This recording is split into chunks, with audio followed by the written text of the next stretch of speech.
The last three Article 17 reports under the Habitats Directive for the Annex 1 Habitat Active Raised Bog concluded that it was in bad declining conservation status. So in order to reverse that decline, Ireland has put in place a comprehensive and accelerated programme of restoration measures across our whole network of designated raised bogs.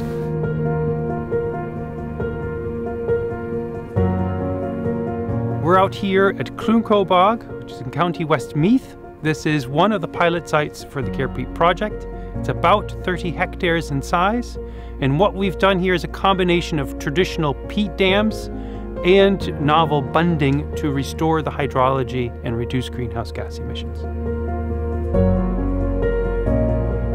The trench bunds themselves are constructed by digging a trench, recompacting the peat within the trench to prevent any subsurface flows, and then building the bund up to about a height of 500 millimetres. This ensures and allows for a little bit of compaction as the peat dries. And finally, and most importantly, we put within the bunds themselves a series of overflow weirs and overflow pipes, which ensure that the water flows from one cell to the next and keeps the water level where we want it to best and optimise the regeneration of sphagnum. We will hopefully in years to come recolonise and regenerate that area with the sphagnum bog or the bog moss, which allows the peat to start growing again and to form peat. And the lessons we've learned from applying this technique will be so important in refining those techniques going forwards.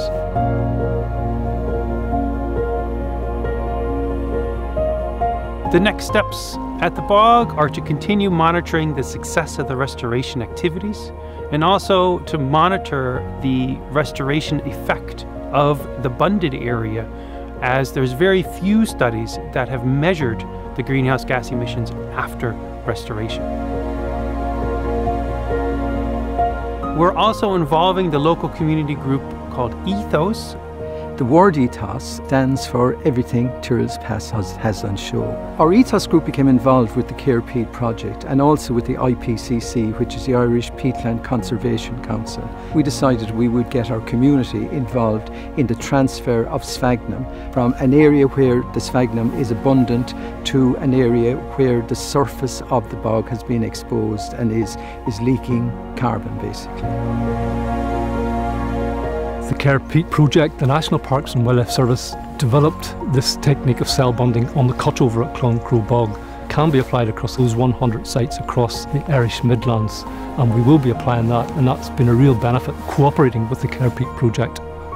When the project is over, which on Cloncrow here will be over in a year or two, it's the local community who will become the guardians of this peatland. And I feel very strongly that we should engage with young people, with primary school children and with secondary school children, because in 20 years' time, if climate change is going to happen, they are going to suffer. These are the people that we must become enthusiastic about protecting and preserving our peatlands.